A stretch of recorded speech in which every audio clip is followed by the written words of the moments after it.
Hi, this is Political News in 5, and today is January 8th, 2023. I'm Aisha Osori, and I'm starting with States Matter 2. So, as I've pointed out, we should care about who's running for governor as we care about who's running for president. Now, I'm looking at Benue State today. The person who's running for APC is Hyacinth Aliyah, the 56-year-old Reverend Father who I mentioned last week. He apparently has healing powers and a doctorate degree. He's ministered in the US and in Benue, but there's no evidence of any formal administrative or executive experience that he has. You cannot run from healing people to running a state. For Labour, we have Herman Hembe, 48 years old. He served in the House of Representatives for 3 terms between 2007 and 2019. Now, he tried to get the APC ticket and failed, so he's a recent decampi to Labour. What's concerning about this candidate is that you cannot find anything on the National Assembly official site about committees he sat on, bills he sponsored, legislative interest. One has to wonder how seriously he takes the people of Benue if he cannot even want to sell to them the last 12 years that he spent representing them in the House of Representatives. What's his track record? What is he going to do for Benue? Very poor. For NNPP, we have Professor Ben Agwe. He's 58 years old. He's professor of law from University of Jos. He's also one of the past executive secretaries for the National Human Rights Commission, so at least he has a track record. Unfortunately, though, he doesn't seem to be campaigning seriously. You can't find anything online about what his vision is for Benue, what he hopes to bring, what he hopes to change, what he hopes to improve. And then finally, we have PDP. For the 4 that I'm looking for, we have Titus Uba, who is the current Speaker of the Benue House of Assembly. Again, this is somebody who seemed to have no track record until he was elected. On the official Benue State House of Assembly website, there's nothing on his legislative history, even though this is at least his 2nd term. Nothing about the bills that he's passed as Speaker. Nothing. Again, quite alarming and not encouraging. There's a Shine Your Eyes website. I encourage everybody to look at it. They're trying to, give profiles on different candidates. It's not very... The overview is limited and could do with people sharing whatever information they have about the candidates so that it helps everybody with making a decision. Speaking about the quality of candidates, what's the quality of our election discussions around campaigns? Is it improving? Is it maturing? Is it deepening? Many of the pundits who are assessing Nigeria's elections from outside consider that our debates are devoid of any conversations on policy issues.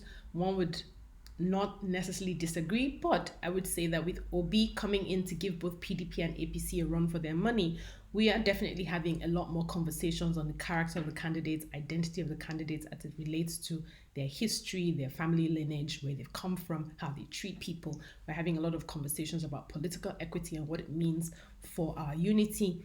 Those are all good, but not nearly enough. One would like to think that for the next 6 weeks between now and the presidential elections on February 25th, that we'll hear more from the candidates on real policy issues. It's not enough to say, I'll tackle insecurity, I'll end insecurity. How?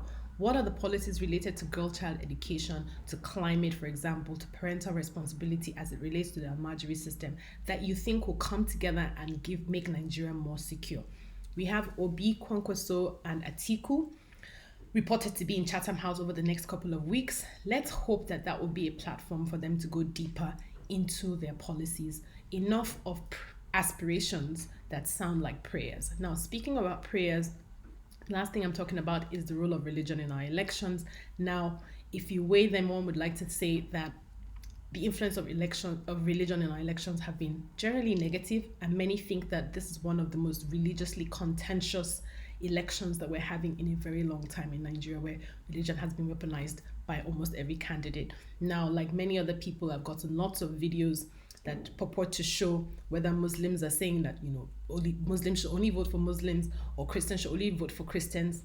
And last week, there was another controversy where at a prayer session for the APC candidates in Kano, clerics made the usual inflammatory remarks designed to sort of harden people's hearts and people's positions, and honestly, quite dangerous remarks that are possible of making sure that when the results are announced, people are on edge, and it sort of results the kind of violence that we've seen in the past, unfortunately. Now, ANAP and NOI's polls give some hope. The latest polls showed that only 15% of us are going to use religion as a way of deciding who to vote for. Well, we can also discount this poll because we also know that people give answers that put them in a favorable light.